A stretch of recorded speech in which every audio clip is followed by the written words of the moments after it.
दोस्तों, प्रेमानंद बाबा का कहना है कि राधा राधा का नाम जपो और राधा सर्व सृष्टि रचनहार है और राधा ही सारी सृष्टि की मालिक है। राधा से हम सब कुछ प्राप्त कर सकते हैं क्योंकि राधा जी के अधीन है श्री कृष्ण जी। यदि श्री कृष्ण जी राधा जी के अधीन है तो फिर उनका नाम गीता जी में क्यों नहीं लिखा है, उनके बारे में गीता जी में क्यों नहीं लिखा है, वेदों में क्यों नहीं लिखा है, हमारे शास्त्रों में क्यों नहीं लिखा है।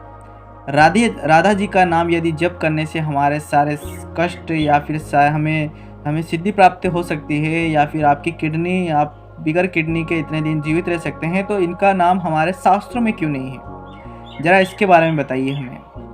दोस्तों, गीता जी अध्याय 8 के श्लोक 13 में कहा गया है कि ओम इति एकाक्षरम ब्रह्म व्यवहारण मम अनुस्मरणम यह प्रियाति तजम देहम सयति परमाम गतिम।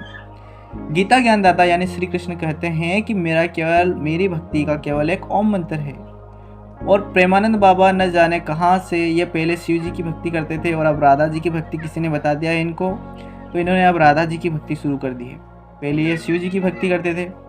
इन्होंने शास्त्रों का अध्ययन नहीं किया। यदि शास्त्रों का अध्ययन करते तो ये शिव जी को छोड़कर राधा जी पर नहीं आते, क्योंकि बहुत सारे लोग ये मानते हैं कि शिव जी सबसे बड़े हैं, लेकिन शिव जी से भी बड़े कोई और हैं। यदि आप शिव पुराण को उठाकर देखेंगे तो उसमें सभी बातें लिखी हुई है। दोस्तों, इस बात पर थोड़ा गौर करिएगा क्योंकि राधा जी का नाम हमारे शास्त्रों में नहीं है। यदि आपको हमारी बातें अगर आपको गलत लगी तो आप कमेंट कर सकते हैं, लेकिन जो सही है वो है।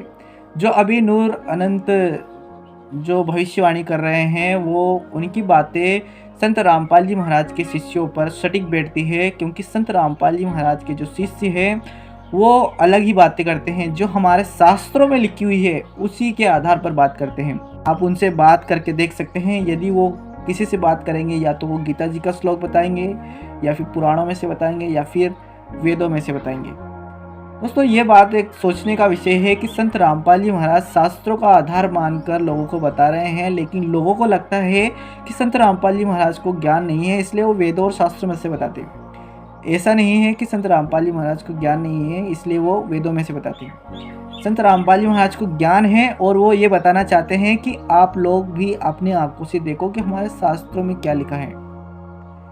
ठीक है, थोड़ा सा इस बात पर गौर करेगा, क्योंकि राधा जी का नाम हमारे वेदों में, गीता जी में और ना ही किसी शास्त्र में लिखा है और ना ही उनके बारे में जप करने के लिखा है। गीता ज्ञानदाता कहता है मेरी भक्ति का केवल एक ओम मंत्र है, लेकिन उससे भी मोक्ष नहीं होगा।